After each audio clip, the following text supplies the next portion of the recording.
नमस्ते दोस्तों, आज हम इस वीडियो में ये बात करेंगे कि मान लो मैं किसी म्यूचुअल फंड में एसआईपी कर रहा हूँ या किसी म्यूचुअल फंड में लमसम कर रहा हूँ, ठीक है।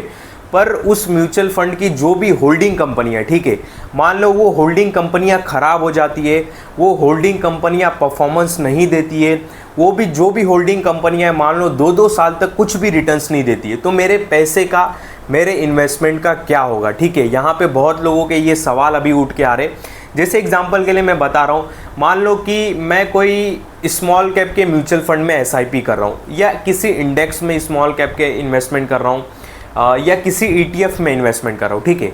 एग्जांपल के लिए मान लो कि कोई स्मॉल कैप का म्यूचुअल फंड है, मैं उसमें एसआईपी कर रहा हूँ या लमसम कर रहा हूँ, और कोई भी म्यूचुअल फंड रहता है उसकी कुछ होल्डिंग कंपनियां रहती है। अगर मैं स्मॉल कैप के म्यूचुअल फंड में पैसा लगा रहा हूँ, यानी कि वो जो म्यूचुअल फंड है वो मेरा पैसा इनडायरेक्टली स्मॉल कैप के स्टॉक में लगाएगा, ठीक है।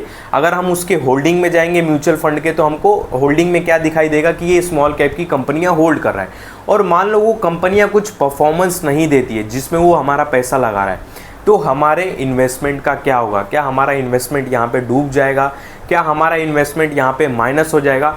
इस वीडियो में हम यही समझने की कोशिश करेंगे, क्योंकि अभी बहुत लोग हैं जो नया एसआईपी चालू किए, तो उनको ये ऐसा डर लग रहा है कि मैं एक मिड कैप के म्यूचुअल फंड में इन्वेस्टमेंट कर रहा हूँ, मिड कैप के अगर जब वो होल्डिंग्स में जाते रहेंगे मिड कैप के म्यूचुअल फंड में, तो उनको मिड कैप की कंपनियाँ दिखाई देती रहेगी, और उन मिड कैप की कंपनियों को देख रहे तो वो 30-40% गिरा है, तो उनको ये डर लग रहा है कि भाई मेरे पैसे का क्या होगा जब इनकी होल्डिंग कंपनियां इतनी गिर चुकी, ठीक है, तो मेरे इन्वेस्टमेंट का क्या होगा। तो इस वीडियो में मैं आपको यही समझाऊंगा कि आखिर म्यूचुअल फंड चलता कैसा है, म्यूचुअल फंड आखिर कंटिन्यू रिटर्न्स कैसे देता है, क्योंकि म्यूचुअल फंड 50 से 100 कंपनियां होल्ड करता है, ठीक है, 50 से 100 कंपनियां होल्ड करता है, पर सारे कंपनी तो मल्टी बैगर बनते नहीं, सारे कंपनी तो अच्छे रिटर्न्स देते नहीं, मुश्किल से उसमें थोड़े कंपनियाँ ही चलते। तो आखिर म्यूचुअल फंड ये सारी मतलब प्रॉब्लम को देख के, ठीक है, ये सारे प्रॉब्लम को मतलब प्रॉब्लम के बीच में रह के अच्छे रिटर्न्स कैसे देता है, इस वीडियो में मैं आपको यही समझाने की कोशिश करूंगा, ठीक है। यहाँ पे हम एक एग्जांपल लेंगे, क्योंकि जब तक आपको एक एग्जांपल नहीं बताऊंगा ना, आपको अच्छे से समझ में नहीं आएगा, ठीक है। एग्जांपल बस आप समझ लिए ना, 2 मिनट का एग्जांपल है, आप एग्जांपल समझ लिए, आपको पूरा समझ में आ जाएगा कि आखिर म्यूचुअल फंड चलता कैसा है, कंटिन्यू रिटर्न्स कैसे देता है, म्यूचुअल फंड वर्क कैसे करता है, ठीक है। यहाँ पे मान लो कि मैं किसी कार पे पैसा लगा रहा हूँ, आप कार को म्यूचुअल फंड भी समझ सकते हो, ठीक है। आप अपने मतलब जो कार का मैं एग्जांपल ले रहा हूँ, आप उसको म्यूचुअल फंड या ईटीएफ समझ सकते हो या इंडेक्स फंड कोई भी समझ सकते हो, ठीक है। मान लो मैं किसी कार पे पैसा लगा रहा हूँ, ठीक है, मैंने किसी कार पे दाव लगाया, मैंने किसी कार को बाय कर लिया। अब मैं उस कार को ऊबर में डाल रहा हूँ, ओला में डाल रहा हूँ, रैपिडो में डाल रहा हूँ, ठीक है। तो मैं पैसा कैसे कमाऊँगा? मेरा जितना कार चलेगा, मेरे कार की जितनी रनिंग रहेगी, मुझे उतनी अर्निंग होगी, ठीक है। ये सिंपल सा बात है। मैंने एक कार बाय किया, मैंने किसी कंपनी में उसको डाल दिया, या मैं खुद चला रहा हूँ, तो मैं जितना उसको चलाऊँगा मुझे उतनी अर्निंग होगी। ये सिंपल सा लॉजिक है। अब मान लो मेरी कार 500 किलोमीटर तक चल गई, ठीक है। 500 किलोमीटर तक चलने के बाद उस कार का आगे वाला टायर ख़राब हो जाता है, तो मैं क्या करूँगा? सिंपल गैरेज में जाऊँगा या सर्विस सेंटर में जाऊँगा, उसको कार वहाँ पे दूंगा, मेरा पूरा दिन जाएगा, मेरी कार रुक जाएगी एक दिन, ठीक है। मेरा मतलब उस दिन कुछ धंधा नहीं होगा, उस दिन मैं रुक जाऊँगा, पर मेरे टायर चेंज हो जाएंगे, ठीक है। फिर वापस मैं कार अगले दिन चला सकता हूँ। फिर अगले दिन वापस मैंने 200-300 किलोमीटर की रनिंग की, मान लो एग्जाम्पल के लिए, फिर मेरी कार की पीछे वाली टायर ख़राब हो गई। फिर मैं सर्विस सेंटर में गया, 1-2 दिन तक रुका, सर्विस सेंटर में गाड़ी की सर्विस कराई, पीछे के टायर चेंज कराए, कार वगैरह वॉश करा दिया, ठीक है। फिर मैं कार चला रहा हूँ, ठीक है। मान लो किसी दिन उसका ऑयल जल गया, ठीक है, ऑयल ख़राब हो गया, ठीक है, ऑयल काला पड़ेगा। फिर गया सर्विस सेंटर में, बोला भाई 1000 किलोमीटर चला लिया, इसकी ये दिक्कत है, सर्विस कर दो, ठीक है। वहाँ पे 1-2 दिन गए, तो क्या यहाँ पे क्या हो रहा है कि कार कंटिन्यू चल रहा है, ठीक है, पर बीच बीच में रुक भी रहा है सर्विस सेंटर के लिए, पर जब रुक रहा है उसके पार्ट चेंज हो रहा है। तो यहाँ पे हम क्या समझ रहे हैं कि कार कंटिन्यू चल रहा है पर उसके पार्ट्स चेंज हो रहे हैं बीच बीच में, ठीक है। मतलब कार रुक नहीं रहा है, कार बीच में 1-2 दिन के लिए ज़रूर रुक रहा है, पर कार ऐसा नहीं कि परमानेंटली कार रुक गया, ठीक है, ऐसा नहीं है। कार मेरा कंटिन्यू चल रहा है, पर बीच बीच में सर्विस के लिए रुक रहा है, और उसके पार्ट्स से चेंज हो रहे हैं, और जब तक पार्ट्स से चेंज नहीं होंगे वो कार आगे नहीं चलेगा, ठीक है। सीधी सी बात है, जब तक टायर चेंज ही नहीं होगा तो आगे कैसे चलेगा। तो यहाँ पे हमको ये समझ में आ रहा है, कार हमारा कंटिन्यू चल रहा है और यहाँ पे कार को कुछ भी दिक्कत नहीं हो रही, पर उसके पार्ट्स चेंज हो रहे हैं। तो सेम म्यूचुअल फंड में इसी तरह रहता है। जो म्यूचुअल फंड रहता है वो कंटिन्यू ऊपर ही जाता है, पर जो उसकी होल्डिंग कंपनियां, अगर वो होल्डिंग कंपनियां 2-3 होल्डिंग कंपनियां या 10 भी होल्डिंग कंपनियां खराब हो जाती है, तो उन होल्डिंग कंपनियों को निकाल के दूसरी होल्डिंग कंपनियां म्यूचुअल फंड में फिट कर दिया जाता है, मतलब वहाँ पे ऐड कर दिया जाता है। तो जो म्यूचुअल फंड रहता है इसके लिए हमको कंटिन्यू अच्छे रिटर्न्स देता है, ठीक है। समझे आप बात को, मैं आपको एग्जांपल के साथ भी समझाऊंगा। मान लो कि कोई मिड कैप का म्यूचुअल फंड है, अब उस मिड कैप के म्यूचुअल फंड में 30 कंपनियां होल्डिंग है, ठीक है, मतलब 30 कंपनियों में उसने इन्वेस्टमेंट करके रखा है। उसमें से मान लो 10 कंपनियां मिड कैप की, वो 10 कंपनियां खराब हो जाती 30 में से, ठीक है। तो क्या करेगा, 10 कंपनियों को धीरे धीरे निकालेगा और नई 10 कंपनियां ऐड करेगा जो अच्छा परफॉर्मेंस दे सके। तो इससे हमको ये समझ में आ रहा है कि म्यूचुअल फंड हो या इंडेक्स हो, कंटिन्यू आगे बढ़ता रहेगा, बस उसकी होल्डिंग कंपनियां चेंज हो रही है। इसके वजह से म्यूचुअल फंड कंटिन्यू हमको साल का 12-15% रिटर्न देते, ठीक है। यही म्यूचुअल फंड या किसी भी इंडेक्स फंड या किसी भी ETF की यही पावर रहती है। ETF क्या है, ETF हमारा पैसा इंडेक्स में ही लगा रहा है। मान लो कि मैंने स्मॉल कैप का कोई ETF लिया, तो क्या करेगा, स्मॉल कैप के इंडेक्स में पैसा लगाएगा। और स्मॉल कैप का इंडेक्स किस में पैसा लगाएगा, स्मॉल कैप की कंपनियों में लगाएगा।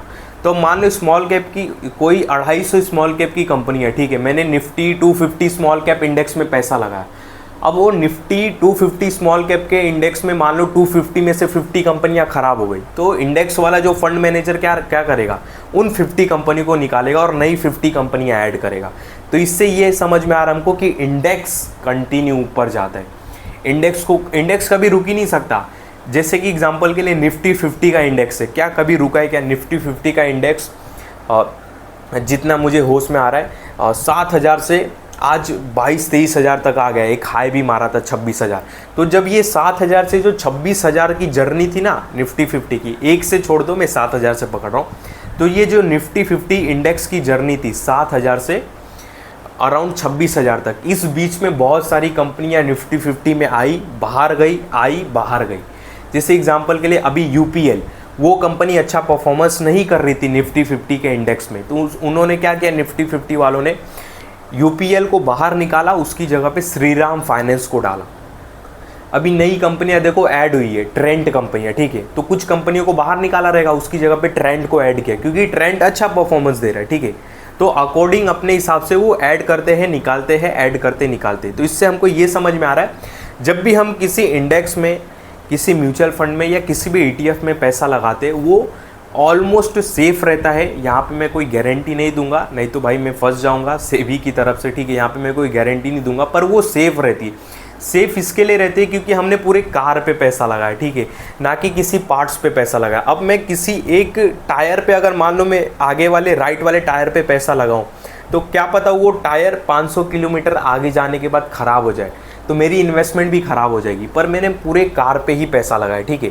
तो कार में अगर टायर ख़राब भी होता है, ठीक है, तो वो टायर चेंज हो जाएगा, तो मेरी कार चलती रहेगी। सेम हम किसी इंडिविजुअल स्टॉक पे पैसा नहीं लगाते। जब भी हम म्यूचुअल फंड या ETF में या इंडेक्स फंड में SIP करते, तो हम इंडिविजुअल किसी भी स्टॉक पे पैसा नहीं लगाते, ठीक है, हम पूरे इंडेक्स पे ही पैसा लगा रहे। और इंडेक्स हमेशा ऊपर ही जाता है, इंडेक्स कभी भी नीचे नहीं जाता है। इंडेक्स को फ़र्क नहीं पड़ता है उसकी होल्डिंग कंपनियां चले या नहीं चले। अगर नहीं चलती है तो इंडेक्स क्या करता है, उन होल्डिंग कंपनियों में से जो नहीं चल रही उनको बाहर निकाल देगा, जो अच्छी कंपनियां वापस उनको ऐड कर देगा, ठीक है। तो इंडेक्स हमेशा 45 डिग्री में ऊपर ही जाता है, ठीक है। तो यहाँ पे हमारा जो भी इन्वेस्टमेंट रहता है म्यूचुअल फंड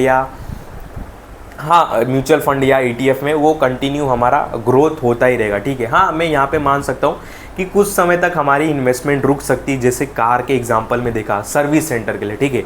मान लो अभी जैसे मोतीलाल का मिड कैप इंडेक्स हो गया, ठीक है, उसमें अभी कल्याण ज्वेलर्स के बहुत इशू आ गए थे, और मोतीलाल जो मिड कैप है सबसे ज़्यादा होल्डिंग कल्याण ज्वेलर्स में रखता है। तो अभी शॉर्ट टर्म में हमने क्या देखा, कल्याण ज्वेलर्स में भारी गिरावट आई, तो जो मोतीलाल का मिड कैप इंडेक्स था वो थोड़े समय तक रुक गया, वो थोड़े समय तक नीचे आ गया, ठीक है। पर अब मोतीलाल इससे सबक लेगा ना, वो थोड़ी ना उसको होल्ड करके ही रखेगा। सपोज वो कंपनी अगर सही में ख़राब होती है कल्याण ज्वेलर्स, तो मोतीलाल क्या करेगा, मिड कैप का इंडेक्स कल्याण ज्वेलर्स को धीरे धीरे सेल करेगा, उसको बाहर निकालेगा, उसकी जगह दूसरी कंपनी ऐड करेगा, तो उसका इंडेक्स बढ़ते रहेगा। स्टॉक निकाल दिया उसने, अच्छी कंपनियां भर दिया, अब वही कंपनियां इंडेक्स को आगे लेके जाएगी, ठीक है।